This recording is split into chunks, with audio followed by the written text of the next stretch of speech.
Hello everybody and welcome to the Coin Quest Pennies series finale. In the past year, I've searched through 16 boxes of pennies totaling $400 worth of coins, all in pursuit of filling in both my American and Canadian coin albums, and today I'm going to show you exactly how far I got. So in today's video, I'm going to first be taking a look at the American album. We're going to go page by page to see exactly how far we were able to fill those out. Next, we're going to take a look at the Canadian album. We'll do the same thing. There's only 4 pages there, so it should go a little bit quicker. And then, as you guys know, I got a lot of duplicates, especially in wheat pennies. We have a whole bunch of good American stuff over here to look at, and Canadian coins on this side that we're going to be taking a look at as well. Now at this point, I'd like to point out that I have playlists for both Series 1 and 2 of Coin Quest Pennies. You can check them out right here. This will be playlist number 1. This is our Series 1, where we went through our first 8 boxes and found a ton of good stuff. We really quickly filled out the album. And then right here, you can click this playlist for Season 2, where we went through another 8 boxes and found a lot more good stuff. So make sure to check those out if you haven't already, even if you've been following with the series, just to make sure that you didn't miss an episode. Now, if you're more mathematically minded like myself and you want to see a spreadsheet of all of this stuff that we're going to cover in today's video, you can check out my website at quinscoins.com/coinquest.html. I will put a link down in the description below. So like I said, we are going to be starting this off with our American album, Lincoln Cents, from 1909 up through 2009, but it actually will fill coins up through like 2021 or something like that. So it definitely has enough room to cover all of the coins that we need for this series. So I'm actually going to start on the most recent page. This is from 2007 up through 2018, and as you can see, this page was a piece of cake, all except for that one 2009 D presidency coin, which we got in the last episode, but we did end up actually filling out this entire page. So that is 100% coverage for this page, all the way from 2007 up through 2018, and we will be looking for those 2019 coins in the future. They just haven't come out in this area yet. So moving a page back, once again we have here 1989 through 2006, and once again we have full coverage on that page. As you can see, 100% of the coins really had no problem with this page either. I think we got this pretty early on. So going just a page back, it gets more and more difficult every time we flip a page back here.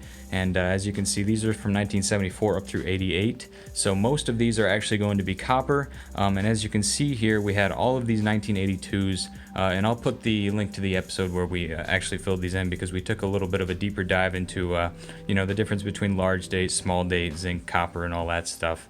But we were able to get all of those, and we were able to actually fill out this page as well. So the first 3 pages in the book, we were able to get 100% coverage. Now, moving back to this page right here, we flipped the page, and we are now in the 1959 through 1973 area of the book. This is a little bit more tricky, because as you can see up here, we have 1960, large and small date, and plain and Denver Mint.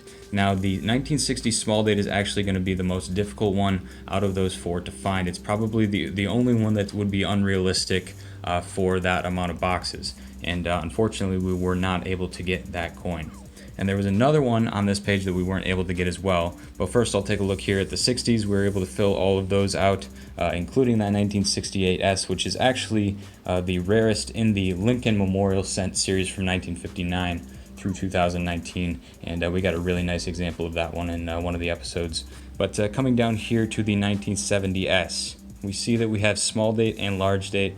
And it turns out that the small date coin is actually quite a bit more difficult to find than the large date, and it's actually substantially harder to find than even the small date 1960. So unfortunately we weren't able to get that coin either. I think we only got like 10 1970S's in total anyway, so we were only able to get about 94% coverage on this page, and that's pretty much going to do it for the modern coins. Now we're getting back into the wheat cents on the next page. Let's take a look at those now. So that's the first half of the collection, pretty much easy peasy as it goes. Those are the modern coins that you find quite a few of, and we really didn't have too many difficulties except for the 60 small date and the 70S small date. But now when we flip the page back here, it gets a little bit more interesting. We had 33 coins to find on this page from 1947 up through 1958, and we were only able to get 25 of them.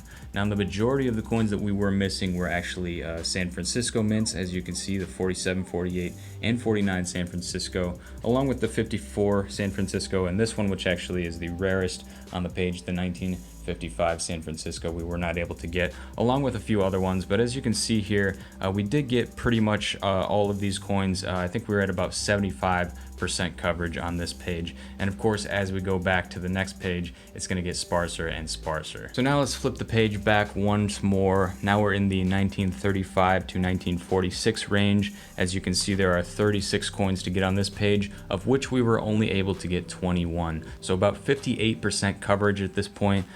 So we're getting a little bit tougher, and as you can see, like I said, we're really kind of missing a lot of those estimate coins, but we were able to get at least over 50% of the coins on this page. Of course, we didn't get any of the steel cents. I'm actually not sure if it's even possible to get steel cents in a machine wrapped roll. I know some people get them in the customer wrapped rolls, but we weren't able to get any out of the entire 16 boxes that we looked through. But you can just kind of take a look at the coverage here on this page. It's like I said, definitely getting a little bit more sparse as we go back. Now just wait till we get into these last two pages. So turning the page once more, we get into a very difficult range to find. We are now in the 1921 through 1934 range, and as you can see, we only have a few coins. I can even name them if I want to here. 1921, 1923S, which this is actually going to be something that we're coming back to in a second here. This is a very special coin. We have a 1925, 1926, and as you can see, guys, most of these coins are coming from the Philadelphia Mint. Those are going to be the more easy ones to find in that range. They typically have mintages that are much higher than anything out of the Denver or San Francisco Mint, so you can see that we're getting a lot of the Philadelphia coins here. 1927, we actually got a 28D here, which was really nice to see, and then we got a 1930 and 1934. So I have the statistics on this one. Out of the 36 coins here on the page, we were only able to get 8 of them. So that's about 22% coverage on this page. And as we go back to the final page, it gets even worse. So flipping the page back once more, and we are finally at the earliest Lincoln pennies that you could possibly find. This page ranges from 1909 all the way through 1920, and we were only able to get 5 coins on this page. We didn't get anything for this entire section. Right here we got one coin, which was kind of hard to distinguish. You guys might remember this was actually in the season finale of season 1 of Coin Quest, and that one is a 1916. And then down here we actually got a kind of interesting little square here with the 17, 17D, and then 19 and 19D. So those are the coins that we got to fill that page, and that only gave us 13.89% coverage out of the 36 coins that are possible on this page. We only got 5 of them. So like I said, guys, it gets harder and harder. I was really hoping to get some stuff up here, but we never actually got into that date range there from 1909 through 1912. So that's how the penny collection ended up after $400 of pennies. Now I'm going to go ahead and jump into some more interesting statistics that you guys are going to definitely want to know about this series. So I'm going to start off with the low mintage coins that we were able to find for the penny series. We found 3 of them, and those are going to be any coin below 50 million minted. So we did find the 1921, which you can see right here. So we got the 21, which comes in at just 39.2 million minted. And then we also got the 1928D. Let's go ahead and find that one in the book here. It's on the same page. There it is, 1928 Denver. And that one comes in at 31.2 million minted. And then probably the best out of the low mintage era that we were able to get was the 1939 Denver. There it is right there. And in the collection, it is right there. Actually a pretty good looking coin, and it comes in at just 15.2 million minted. So now for the key date coins, guys. The coins below 10 million minted. These are some of the rarest pennies that you can possibly find in a box of pennies, and we were able to get 1. Out of $400, we got the 1923S. So let's flip the page back here and take a look at that. Like I said, we were going to come back to this coin. There it is, guys. It's an older coin and it's an estimate mark. The chances are that that's going to be a key date coin, and it is, coming in at just 8.7 million minted. So that is by far the rarest coin that we were able to find in the $400 of pennies that we searched through, and it's definitely a nice addition to the collection. Now moving on to our Canadian cents collection. These coins go from 1920 up through 2012. It says to date, but they actually stopped making the Canadian pennies in 2012, and that is as far as we can possibly collect. So let's go ahead and go into the very first modern page, which is going to be 2003 through 2012. Now surprisingly guys, I was actually very surprised by this. These coins were actually pretty hard to find. It seems like they have quite a bit lower mintage in these later years than they did in, say, the 70s or 80s or 90s, things like that. As you can see, we were only able to get 6 out of the 10 coins that are on this page, so 60% coverage for this page right here. Now if we flip the album back one more page, you'll see that the coverage significantly improves. We were actually only missing 1 coin on this page, which goes from 1973 up through 2002, and it was that 1988, which we were never able to get. We've been missing it for the longest time, and I just couldn't find one, so unfortunately that spot is going to stay open for now. But as you can see guys, everything else is covered on this page. 29 out of 30 coins, which comes out to like 96% coverage. Now if we flip back one more page, we're actually going to be getting into the young head territory here, the 1953 through 1964 coins, and actually a little bit into King George as well up there. As you can see guys, we were able to get most of the coins on this page. I believe we got 21 out of 30 for a 70% coverage on this page. We were not able to get the 1965 large beads coin right there, as you can see. And actually, I'm not going to go into the difference between all the 1965s. I looked into it myself. I'll try to link a video up here that somebody else did that will hopefully allow you to distinguish between those, because there's some pretty subtle differences that are kind of hard to capture on camera. But we were able to get quite a bit of these guys, only missing some of those older ones, especially the early years of the young heads, and then sort of the later years of the King George VI. Now, I'll be honest with you guys, this final page is kind of pathetic here. This is as early as it gets in the Canadian small cents. As you can see, those first 3 rows are completely empty, and that is because we didn't find a single King George V.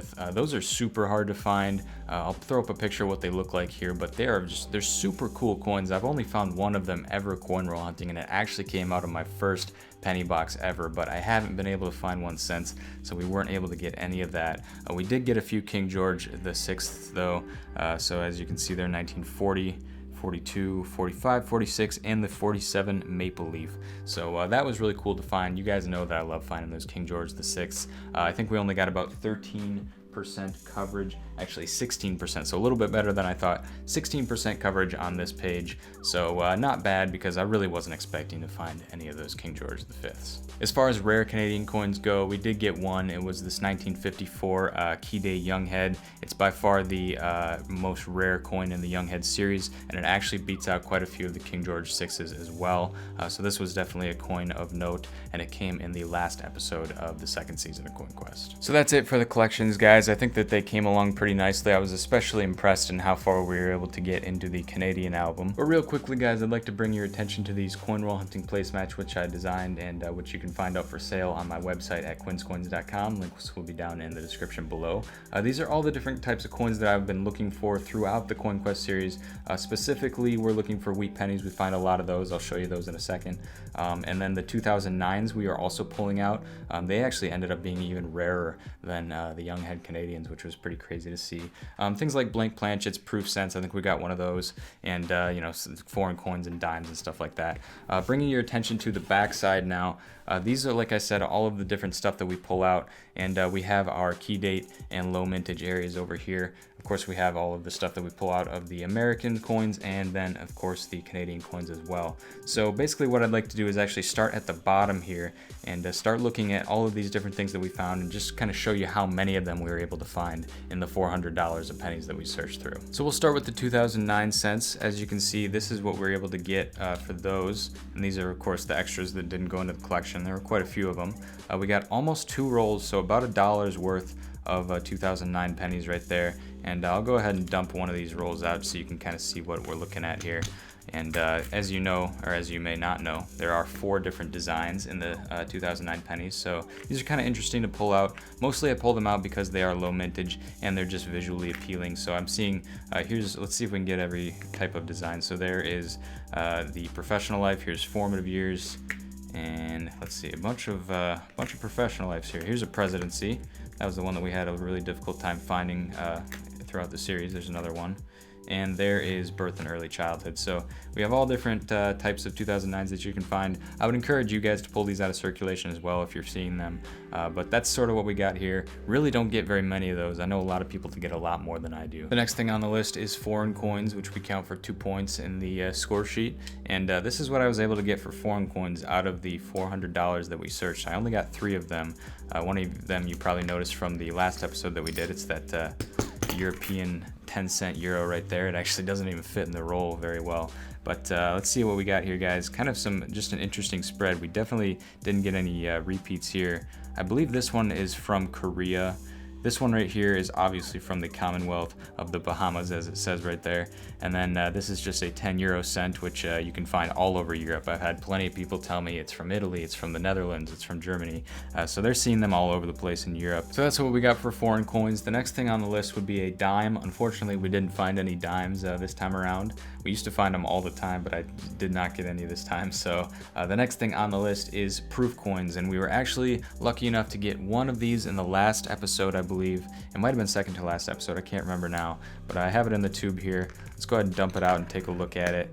So this is the only proof coin that we were able to find in the series. As you can see, it's got that nice mirror-like proof finish. It's got some junk on the top of it, unfortunately, but it is, as you can see, an S-Mint coin right there, 2006 S. And that was a really cool find, especially since I hadn't seen one in such a long time. The next thing on the list is blank planchet, which unfortunately we didn't get any of in this series. I did find one recently in a bag hunt that I did, but we can't count it for the series. We also didn't get any 1943 steel cents, as I mentioned earlier. Key dates we talked about, we got one 1923 S, and then we got 3 low mintage coins, which was the 1921, the 1928D, and the 1939D, which we showed you a little bit earlier. We didn't get any flying eagles, unfortunately. We didn't get any Indian head cents. We didn't even get any 1909s, and I've actually never found a 1909 before. I know plenty of people who have, though.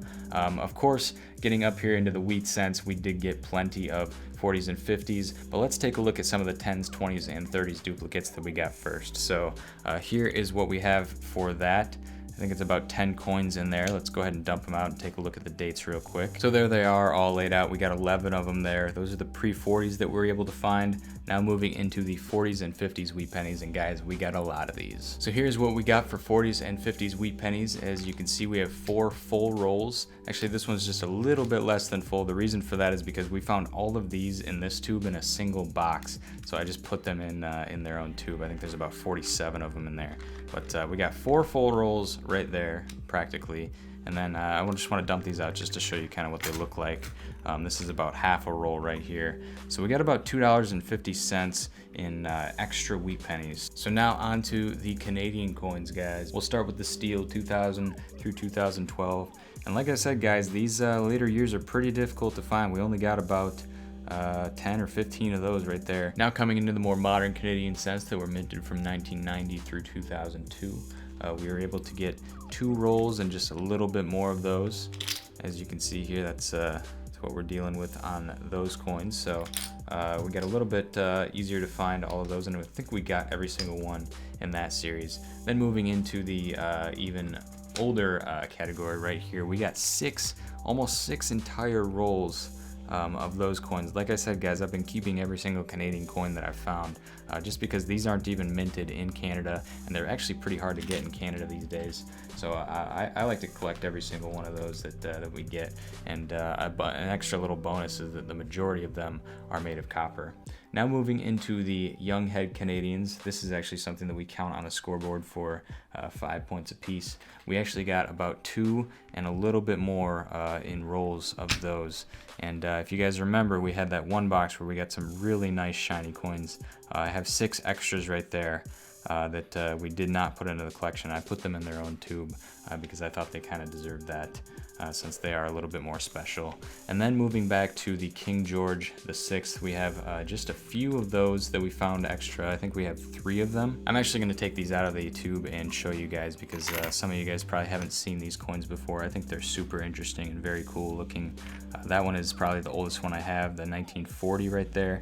And then we have here the 1942 and a 1951. So these are actually some of my favorite coins to find. If you guys are finding these as well in your boxes, you know what I'm talking about. That is going to be a quick look at all of the coins that we found, both Canadians and American. Like I said, make sure to check out that spreadsheet at quinscoins.com/coinquest.html. I will put that down in the description below so you can take a look at that. So that is basically how the CoinQuest Pennies series ends. We went through $400 worth of pennies and we were able to fill out our collections pretty far. The American collection in total is about 69% complete, and the Canadian collection is at 61% complete. Now I know a lot of you guys are going to have questions about where the CoinQuest series is going to be going in the future, and I'm just going to go ahead and answer those right now. So the first thing that I want to announce is that we are going to be doing a CoinQuest Nickels series, which should be coming within the next couple of weeks. I did get Nickels placemats made, and I'm going to go ahead and give you a quick look at what those look like right now. Alright, so here it is, guys. Take a look at that nickel placemat. I'm actually pretty proud of this. I think it looks really great. As you can see, just like with the pennies placemats,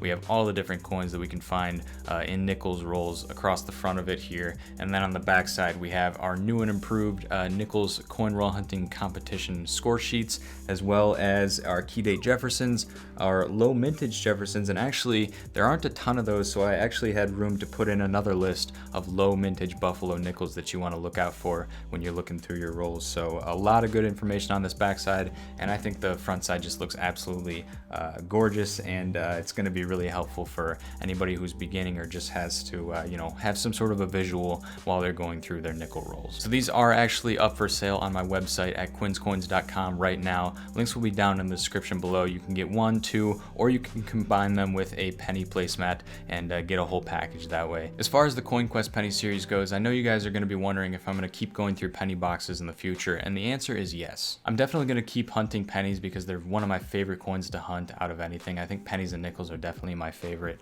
I'm just not going to be looking at them as intensely as I had done before in the CoinQuest Penny series. The focus is going to be on nickels, and we'll probably sprinkle some pennies in there and possibly even quarters. I'm starting to look into quarters as well. Let me know down in the comments if that's something that you'd be interested in, and if we get enough support for it, I'll definitely go out and purchase a box, and we'll do sort of a test coin roll hunt just to see where we can get with quarters. So yeah, CoinQuest Pennies is ending, but CoinQuest Nickels is just getting started, and I'm so excited to get into those nickels. It's going to be really fun to start from scratch on a whole new collection book and see how far we can fill it out. That's always super fun in the beginning because you're just filling out coins like crazy.